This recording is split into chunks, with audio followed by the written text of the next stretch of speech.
빌립보서 1장 27절에서 30절 말씀까지 봉독하겠습니다. 오직 너희는 그리스도의 복음에 합당하게 생활하라. 이는 내가 너희에게 가보나 떠나 있으나 너희가 한 마음으로 서서 한 뜻으로 복음의 신앙을 위하여 협력하는 것과 무슨 일에든지 대적하는 자들 때문에 두려워하지 아니하는 이 일을 듣고자 함이라. 이것이 그들에게는 멸망의 증거요 너희에게는 구원의 증거니 이는 하나님께로부터 난 것이라. 그리스도를 위하여 너희에게 은혜를 주신 것은 다만 그를 믿을 뿐 아니라 또한 그를 위하여 고난도 받게 하려 하심이라. 너희에게도 그와 같은 싸움이 있으니 너희가 내 안에서 본 바요 이제도 내 안에서 듣는 바니라. 아멘. 우리가 미국에 이민 와서 생활하고 있는데요, 이 한인 이민사를 연구해서 또 이렇게 소개해 주는 분들이 계십니다. 저도 그 한인 미국 이민사에 대해서 그렇게 소개를 해주는 어떤 간단한 강의를 좀 이렇게 유튜브에서 보았는데 아주 재미있는 소식을 몰랐던 사실을 알게 됐습니다. 이 그러니까 미국 이민, 한인 이민 1세대 중에 이 도산 안창호 선생님 이야기였습니다. 아시는 것처럼 이 한국 분들이 이제 이민 와서 특별히 캘리포니아에 이제 정착을 많이 하셔서 이민 생활을 시작하셨는데요. 근데 이민 생활을 시작하면서 좀 공동체를 이루어서 이민 생활을 시작하는 분들이 계셨습니다. 그 중에 이제 도산 안창호 선생님이 특별히 어떤 성각자가 되셔서 지도자가 되어서 이민 사회를 좀 이렇게 이끄셨다고 하는데요. 특별히 캘리포니아의 리버사이드에 세운 첫 한인촌이 있었는데 그 이름을 파차파 캠프라고 불렀다고 합니다. 그래서 이 캠프에 이제 한인들이 모여서 그 지역에 특별히 농사를 이제 짓는 지역이었기 때문에 농사를 짓는 분들이 많이 계셨고 또 이민 사회를 이렇게 한인촌을 이루어서 생활을 하셨는데 지도자였던 이 도산 안창호 선생님이 특별히 한인들에게 신신당부한 것이 있었다고 합니다. 그게 두 가지였다고 하시는데요. 특별히 캘리포니아에서 오신 분들은 아마 많이 들어보셨을지 모르겠어요. 근데 이 두 가지가 뭐였냐면 첫 번째는 이 한인들은 질서를 지켜야 된다. 질서가 중요하다. 그게 첫 번째. 어떻게 보면 옛날에 학교 다니실 때 학교에 그 교실 앞에 학칙 적어놓고 이렇게 그걸 지키자라고 이야기했던 것처럼 한인들한테 강조해서 말씀하셨는데 그 중에 첫 번째가 질서를 지켜야 된다. 두 번째는 뭐였냐면 이 환경, 청결한 삶을 살아야 된다를 강조하셨다고 합니다. 굉장히 그 앞선 주장이신 것 같고 굉장히 신선한 생각이 드는데요. 근데 왜 질서, 청결 이런 걸 강조하셨냐면 이 안창호 선생님 말에 의하면은 이 한인들이 그 당시에 이제 우리가 나라 잃은 서러움을 갖고 있었는데 이 미국에 와서 정착해 사는데 한인들이 질서를 지키고 또 환경을 청결하게 하는 그런 모습을 통해서 굉장히 뛰어난 어떤 독립국의 자질이 있는 굉장히 이렇게 시민으로서 성숙한 그런 모습들을 보여줘야 이 미국 사람들이 한국 사람들을 인정하고 한인 교포들을 인정하고 그리고 그 당시에는 이제 나라 없는 서러움에 사는데요. 독립국을 이룰 만한 사람들이다라고 인정할 수 있을 것이다 라는 것이 도산 안창원 선생님의 주장이었다고 합니다. 그래서 늘 강조해서 질서를 잘 지켜야 된다. 또 옷도 깨끗이 입어야 된다. 또 환경도 청소도 잘해서 깨끗한 환경에 살아야 된다라는 것을 강조하셨다는 겁니다. 그래서 이 자료 사진을 보니까요. 농업 일을 하실 때는 작업복을 입고 일하지만 하인들이 모여서 이렇게 사진을 찍고 하는 모습 보면 남자분들은 다 이렇게 정장 양복 입고 사진 찍으시고요. 여자분들도 다 옷을 깨끗하게 입고 사진 찍은 모습들을 볼 수가 있었습니다. 굉장히 이렇게 개인적으로 굉장히 훌륭한 일을 하셨다라는 생각이 듭니다. 우리가 이 선진국 이런 이야기를 하는데요. 선진국은 돈 많은 나라가 선진국은 아니죠. 물론 돈이 많으면 그 영향이 있습니다만 그것보다 우리가 선진국이라고 얘기하는 것은 질서나 그 환경을 보고 이야기한다고 생각합니다. 사람들의 어떤 교양 수준이나 그런 걸 보고 이 나라가 선진국이구나, 선진국 시민이구나 이야기를 하는데 사실 우리 한인들도 그런 어떤 사람들에게 돈을 많이 벌었기 때문에 저 사람들이 훌륭해가 아니라 어떤 삶의 그런 어떤 시민으로서 어떤 성숙된 교양이 있는 그런 모습들이 사람들에게 충분히 공감을 줄 수 있겠구나라는 생각이 듭니다. 아마 다들 이해하시고 이 도산 안창호 선생님 말씀이 오늘날도 적용되는 말씀이구나라는 생각이 드실 거라고 믿습니다.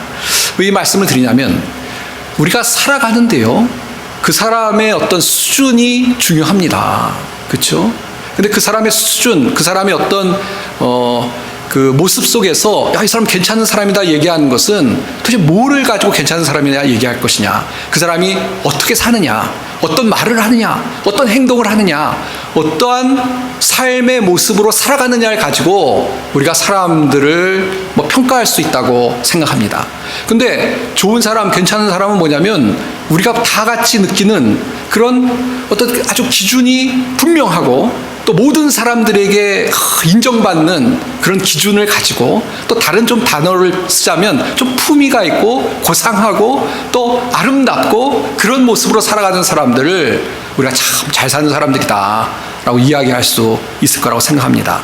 그래서 아까 선진국 이야기를 했는데요, 다들 선진국 시민들을 부러워하죠. 근데 그 부러워하는 것이 꼭 돈이 많아서라기보다 야, 저 사람들은 참 질서 있게 사는구나, 또 저 사람들은 좋은 환경에 사는구나 그래서 부러워하는데, 그렇기 때문에 우리가 어떻게 보면 그런 이 땅을 살아가면서 그런 모습으로 살아가는 게 참 중요하다는 생각을 해보게 됩니다. 이렇게 말씀드리면 무슨 목사님이 새해 첫 해부터 문화 강좌하는 거냐 아니냐 이렇게 생각하시는데 그게 그런 말씀을 드리는 게 아니고요. 이제 본론으로 들어가서 우리가 세상에서도 선진국, 선진 시민이 되는 게 참 좋다라고 부러워하잖아요. 근데 우리가 누구냐? 사실은 우리는 이미 하나님 나라의 시민이다.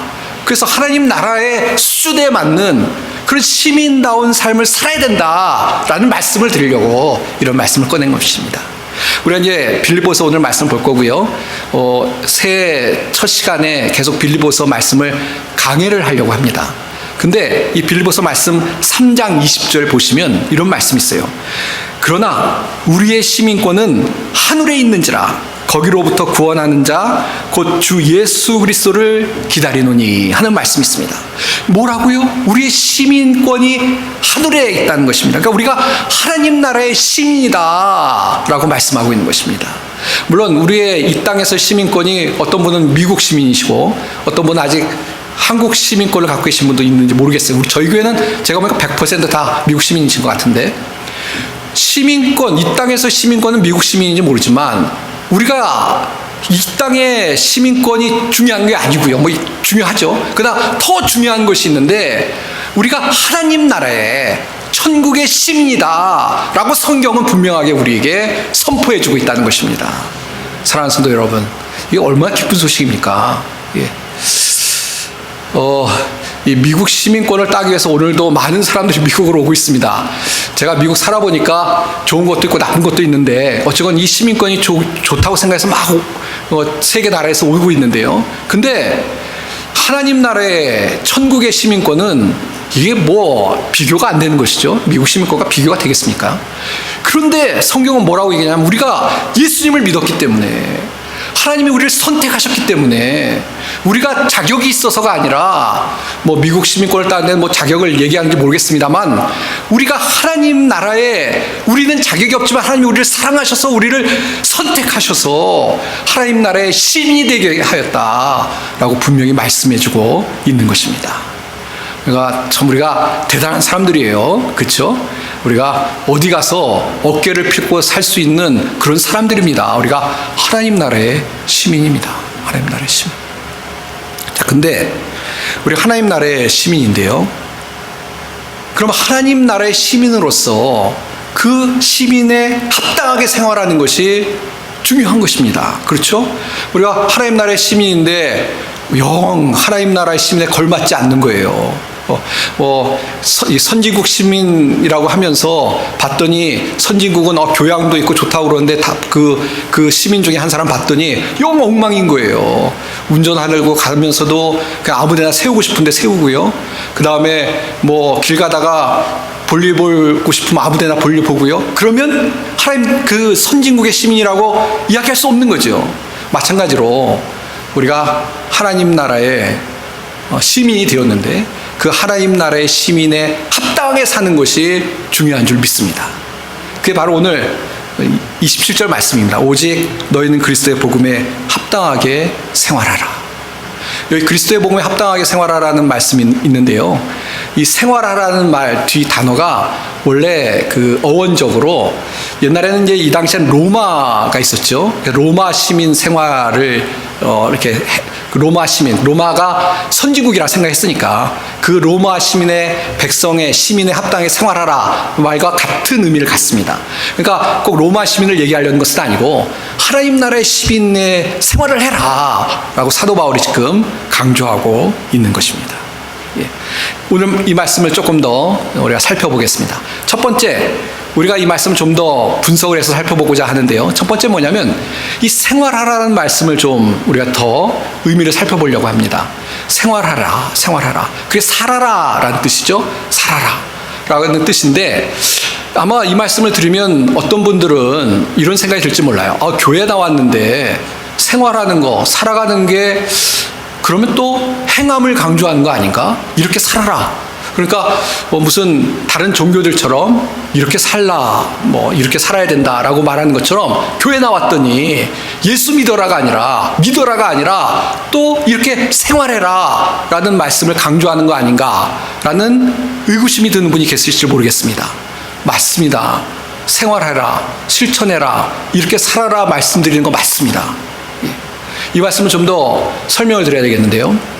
구원은 실천하는 것으로, 우리의 생활하는 것으로, 우리의 어떤 행동하는 것으로 얻을 수는 없습니다. 그건 분명한 것이죠. 구원은 어떻게 얻습니까? 에베소 2장 8절 9절 말씀 보면 너희는 그 은혜에 의하여 믿음으로 말미암아 구원을 받았으니, 구원은 은혜를 인하여 믿음으로 받습니다. 우리가 암만 노력해도, 암만 울어도, 암만 교회를 많이 지어도, 암만 선한 일을 해도 구원을 받을 수는 없습니다. 왜? 그렇게 해도 우리는 우리의 죄를 다 용서함 받을 수 없기 때문에 그렇습니다.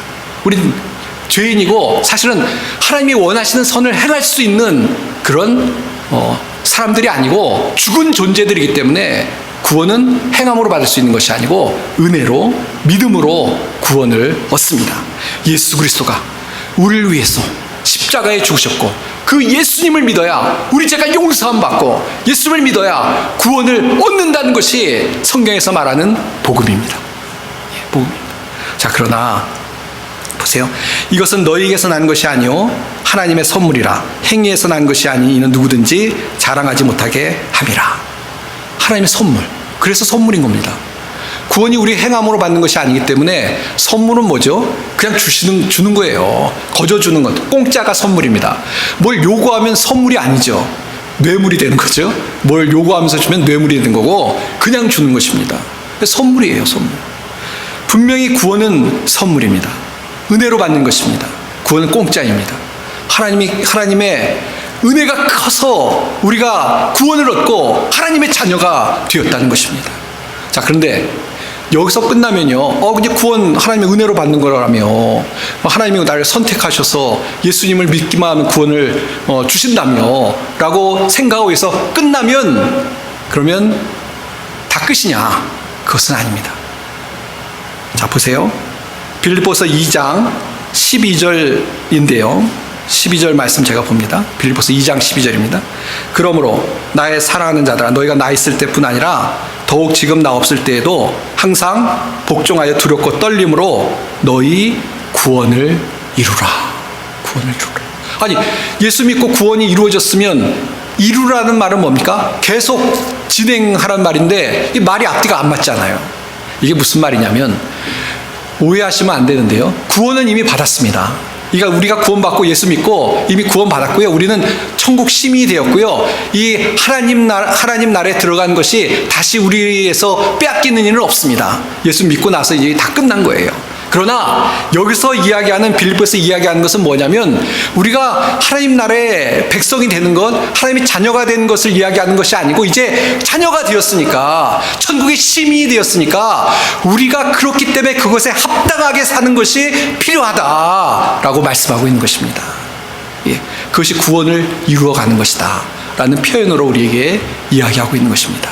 그래서 교회 나오셨을 때 이제 구원받기 위해서 뭘 하십시오 이런 말은 하면 안 되죠. 그러나 구원 받으셨으니까 이제 구원에 합당한, 구원받은 자녀로서 합당히 살아야 됩니다 라는 말씀은 교회 나오셔서 듣고 그대로, 그 말씀대로 행하는 것이 필요하다는 것입니다. 예. 그러니까 예수 믿고 구원받고 나 구원받았으니까 내 마음대로 살래, 그건 아닙니다. 그거는 뭔가 착각하고 오해하시는 것이죠. 난 이제 구원받아서 이제 구원을 빼앗을 사람도 없고 난 이제 다 완성 오케이, 그러니까 아무 문제 없어 라고 그렇게 생각하고 내 마음대로 살 거야. 그렇기 때문에 나 구원받은 거 뺏기지 않는다면서 그러면서 내 마음대로 살면 그것은 뭔가 크게 하나님의 말씀을, 진리의 말씀을 오해하는 것이라는 것을 분명히 아셔야만 합니다. 그래서 제가 이렇게 살라는 걸 강조하는 것 같고, 우리 목사님 좀 이상하다, 행함을 강조하는 거 아니냐? 아닙니다. 행함으로 구원 얻지 않습니다. 그러나 예수 믿었기 때문에 이제 그에 합당하게 생활해야만 한다는 것입니다. 그래서 야고보서를 잘 아시죠? 야고보서의 말씀을 보면 야고보서 2장 17절에 보시면 이와 같이 행함이 없는 믿음은 그 자체가 죽은 것이라 그랬습니다. 믿음으로 구원받는다고 했죠. 근데 그 믿음이라는 게 뭐냐면 행함이 포함되어 있다고 얘기합니다. 그러니까 진정한 믿음은 이미 내가 예수님을 믿는 사람은, 그 믿음을 가진 사람은 행하게 돼 있다는 겁니다. 그게 진정한 믿음이라면. 예. 사랑하는 성도 여러분, 올 한 해 우리가 이제 하나님의 자녀로 2024년을 시작했습니다. 2024년에는 조금 더 정말 우리의 삶 속에 하나님의 말씀을 이루는 삶을 살아가는 우리가 되어야 될 줄 믿습니다. 하나님의 자녀이기 때문에 우리 삶을 좀 이렇게 어떻게 살 것이냐 고민하면서 기도하면서 하나님의 뜻을 이루는 삶을 살아갈 수 있는 우리 성도님들이 다 되시길 바랍니다. 예. 이따 말씀드리겠습니다. 그것은 우리가 변화되는 것을 말합니다. 어린아이에 머무는 것이 아니고 예수님을 닮아가는, 예수님처럼 성장하는, 성숙되어지는 그런 삶을 이야기합니다. 성장하지 않는 아이가 얼마나 문제가 있습니까? 몸은 이렇게 커가는데요. 근데 그냥 애기예요, 애기. 그러면 부모 마음이 찢어지게 아픈 거죠. 그 몸만 큰다고 되는 게 아니지 않습니까? 그 속에 지식이 자라고 또 어떻게 행동할지를 배우고 또 다른 사람을 배려할 줄을 배우고, 그래 성장해야 되는 것처럼 우리 그리스도인도 그런 모습으로 성장해서 하나님이 기뻐하시는 삶을 살아가야만 된다는 것을 꼭 기억하시길 바랍니다. 예. 이게 첫 번째고요. 두 번째, 생활하라, 살아가라 얘기하는데 그 앞에 있는 우리가 이제 수식을 좀 주목해야 되겠죠. 너희는 그리스도의 복음에 합당하게 생활하라. 그리스도 복음에 합당하게 생활하라는 것입니다. 그러니까 어떻게 살라는 얘기냐라는 질문이 나올 수 있는데요. 뭐라고 답하고 있냐면 그리스도의 복음에 합당하게 살아라. 그러니까 삶의 기준이 그리스도의 복음이 돼야 된다는 이야기입니다. 우리가 어떻게 살 것이냐 이제 고민을 해야 되는데 뭔가 기준이 있어야 되죠. 삶에 어떤 우리에게 지침이 있어야 됩니다. 근데 성경에서는 뭐라고 얘기하면 그것이 그리스도의 복음이 되어야 된다라고 말씀하고 있는 것입니다. 약간 이 말씀을 추상적으로 이해하시면 안 되고요. 아주 실제적으로 이해하시면 돼요. 그리스도의 복음의 핵심이 뭡니까? 이거 굉장히 깊은 얘기를 해서 많은 이야기를 할 수 있습니다만 짧은 시간에 우리가 아주 단순하게 이해하는 것이 중요한 것 같은데요. 그리스도의 복음의 핵심이 뭡니까? 그리스도 복음하면 뭘까요? 율법입니까? 아니에요. 그리스도의 복음의 핵심은 은혜와 사랑입니다. 복음이 왜 복음입니까? 복음이라는 건 좋은 소식이라는 뜻이죠. 굿뉴스라는 뜻입니다. 왜 굿뉴스입니까? 하나님이 우리를 사랑하사 은혜로 우리를 구원해 주셨기 때문에 좋은 소식입니다. 그래서 그리스도의 복음에 합당하게 살라는 건 뭐냐면 은혜와 사랑이 우리의 기준이 되었어. 그 그리스도 복음하면 은혜와 사랑이 떠올라야 되지 않습니까? 그래서 은혜와 사랑이 우리의 삶의 기준이 되어서 지침이 되어서 은혜와 사랑을 베푸는 삶을 살아야 된다라고 말씀해주고 있는 것입니다. 이것이 율법으로 사는 것과는 다릅니다. 율법은요, 언제 기회가 되면 좀 말씀을 드리고 싶은데요. 오늘은 짧게 말씀을 드리면 율법은요, 사실 은혜로 오기까지 이끄는 어떤 그 지침이었고 이제 은혜가 더 중요한데, 율법의 특징 중에 하나는 뭐냐면 자꾸 해라 하지 말라, 그래서 자기로 올가매는 특징이 있어요. 그리고 남에 대해서는 율법으로 충만한 사람들은요, 그러다 보니까 율법을 갖고 자꾸 판단하고 정죄해요. 그게 율법의 특징이고, 은혜는 반대입니다. 은혜는 뭐죠? 은혜라는 것은 용서와 사랑과 나눔이에요. 그러니까 나에게 좀 해하는 사람에게도 은혜라는 작대를 가지고 되면 다 용서가 되는 거예요. 나는 더한 인간인데 라고 하면서, 나는 더한 인간인데 하나님이 나를 은혜로 용서해 주셨구나 생각하면 다 용서할 수밖에 없는 거예요. 그게 은혜와 율법의 차이입니다. 그래서 율법을 가진 사람들은 사람들을 자꾸 정죄합니다. 내 속에 율법이 있으니까 나도 정죄해요. 그러니까 괴로워요. 근데 은혜가 있는 사람은 정죄하지 않습니다. 내가 은혜로 구원받았는데 어떻게 정죄할 수 있습니까? 다 은혜로 바라봐야 되고, 나 자신에 대해서도 은혜로 나를 바라보기 때문에 나 자신도 용서가 돼요. 하나님 앞에 그죠? 하나님 은혜로 내가 구원받았고, 그래서 하나님이 날 사랑하시는구나. 세상에서 율법이 가득 찬 사람은요, 열등감으로 살아요. 자꾸 율법이랑은 비교하는 거거든요. 근데 은혜로 가득 찬 사람은, 야, 나는 부족하지만 하나님이 날 사랑하시구나, 하나님 사랑하시구나. 그래서 하나님의 은혜를 받은 사람임을 깨닫고 열등감을 이겨낼 수가 있어요. 그러니까 이 은혜가 중요한 것인데, 우리가 올 한해 살아가는 동안 이 은혜와 사랑을 더 깊이 깨닫고 은혜와 사랑이 우리 삶의 기준이 되어서 살아갈 수 있는 그런 은혜가 우리 성도님들 가운데 있으시길 바랍니다. 예, 이게 그리스도의 복음에 합당하게 살아가는 것입니다. 제가 오늘 이 말씀 준비하면서 갑자기 고린도전서 13장이 생각이 났어요. 왜냐하면 사랑하면 고린도전서 13장이잖아요. 사랑장이잖아요. 그 고린도전서 13장이 생각이 나서 다시 한번 이렇게 좀 찾아봤는데 보면서, 야, 이 참 역시 이 사랑이 대단하구나 하는 생각이 들었고, 사랑이 제일 중요하구나 하는 생각이 전에도 들었습니다. 또 들었어요. 고린도서 13을 잘 아실 텐데, 그 앞부분 읽지는 않겠습니다만, 방언하고 천사말 할지라도 사랑이 없으면 소리 나는 구리와 울리는 꽹과리가 되고, 이 무슨 얘기냐면 시끄러운 소리밖에 안 된다는 거예요. 암만 뭐 유창하게 방언을 해도. 그 다음에 예언하는 능력이 있고 모든 믿음이 있을지라도 사랑이 없으면 아무것도 아니라는 거예요. 또 모든 것을 구제하고 내 몸을 불사르게 내어줄지라도 사랑이 없으면 내게 아무 유익이 없다. 성경에서 사랑을 이야기하는데요, 사랑을 엄청나게 강조하고 있잖아요. 어떻게 보면 구제하는 것, 예언하는 것, 방언하는 것이 중요하죠. 놀라운 능력이죠. 예. 그런데 성경은 뭐라고 얘기하냐면, 만약에 사랑이 없이 한다면 그냥 아무것도 아니라는 거예요. 아무 소용이 없다는 거예요. 예. 그러면서 잘하는 것처럼 고린도서 13장 13절에 그런 적 믿음, 소망, 사랑 이 세 가지는 항상 있을 것인데 그 중에 제일은 사랑이라. 제일이 뭡니까? 넘버원. 예. 넘버원. 우리가 삶을 살아가면서 어떤 기준이나 평가할 것이 있어야 되는데 넘버원을 둬야 되잖아요. 근데 성경은 뭐라고 얘기하냐면 넘버원은 사랑이다. 사랑이다.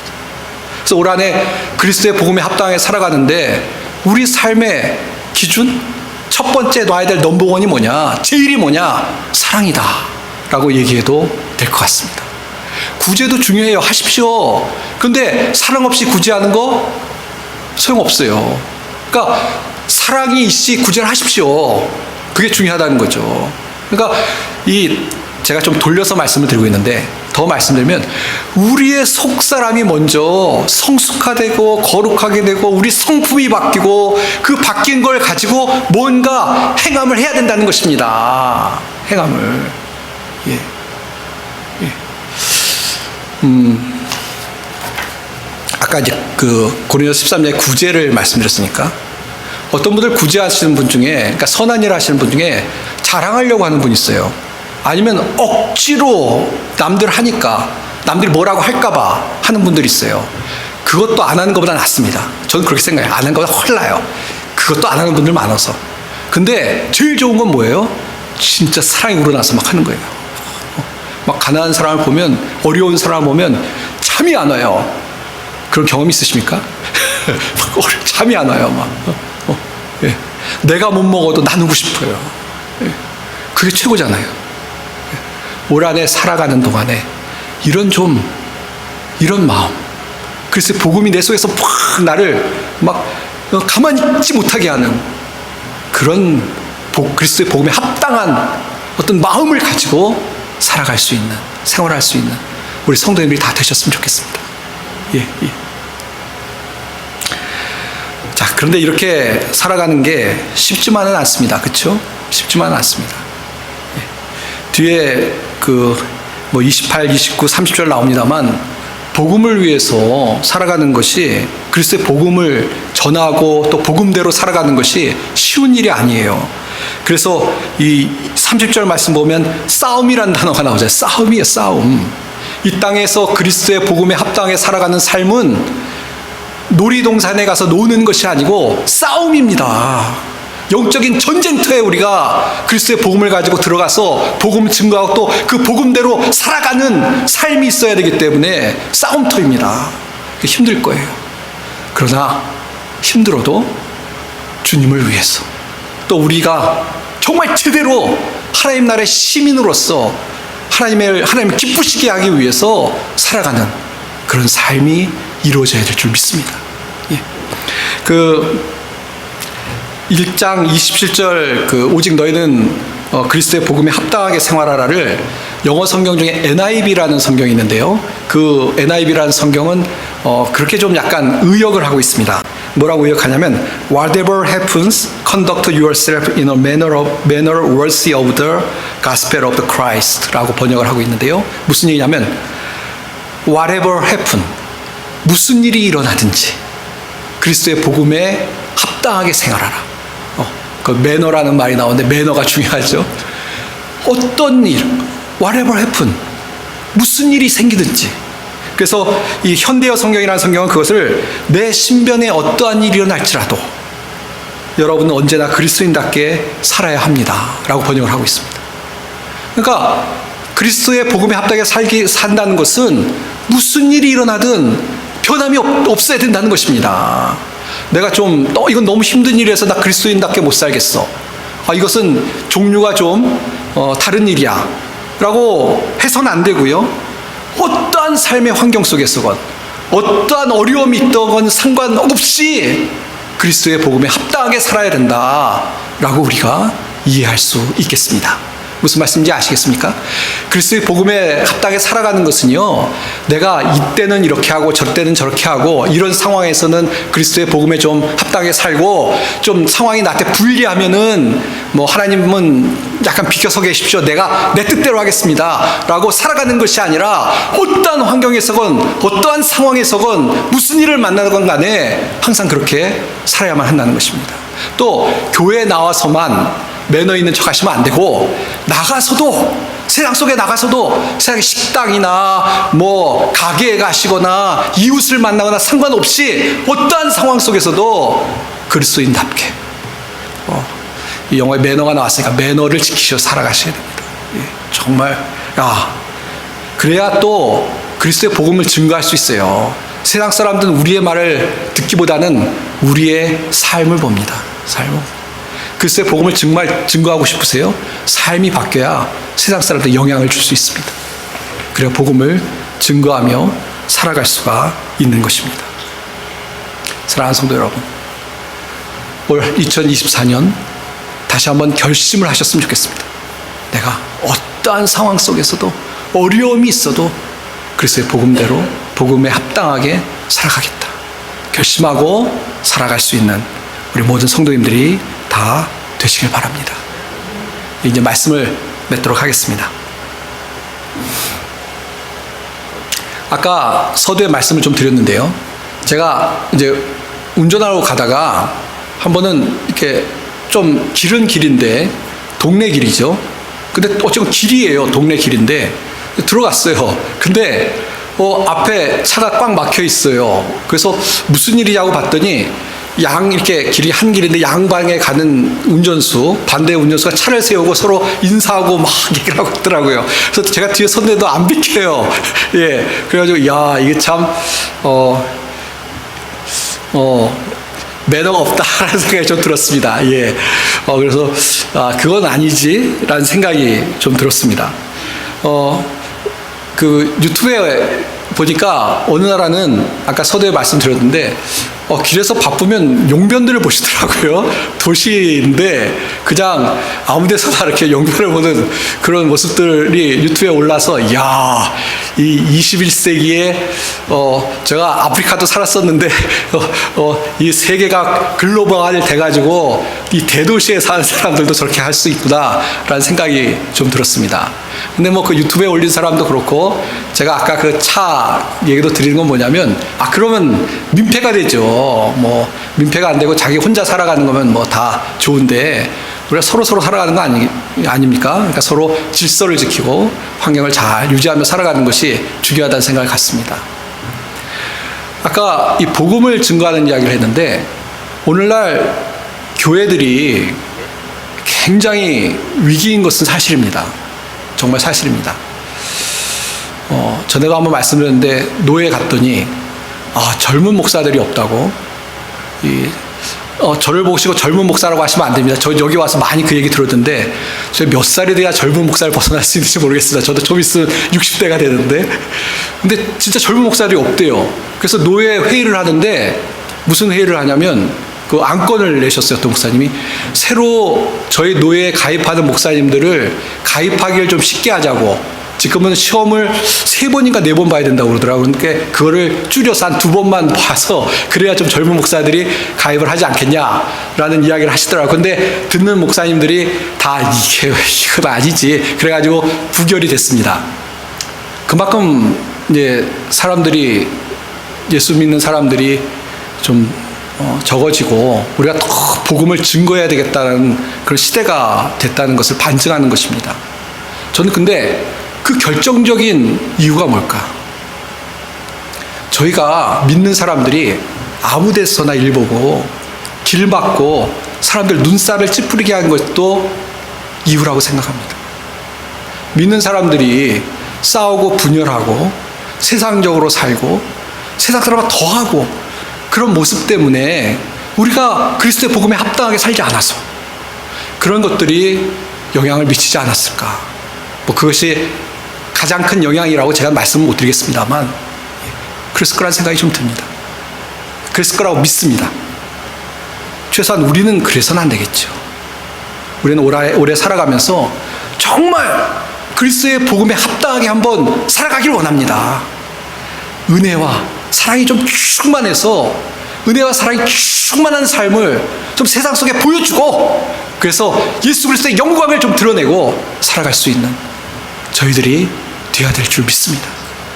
사랑하는 성도 여러분, 한 해를 시작하면서 이런 하나님의 말씀을 아멘으로 좀 받으시고 올 한 해 그리스도의 복음에 합당하게 생활해서 하나님께 영광을 돌리고 또 주님의 놀라운 은혜를 경험하며 살아갈 수 있는 우리 모든 성도님들이 다 되시길 바랍니다. 기도하겠습니다. 하나님 아버지 감사합니다. 오늘 이 아침에 주의 말씀을 들었습니다. 그리스도의 복음에 합당하게 살아갈 수 있는 한 해가 되게 하시고 그걸 통하여서 하나님 앞에 영광이 되고 또 우리들의 삶이 하나님의 은혜로 풍성한 삶을 살아갈 수 있도록 은혜를 베풀어 주시옵소서. 주의 사랑과 은혜를 감사드리며 우리 주 예수님의 이름 받들어 간절히 기도하옵나이다. 아멘.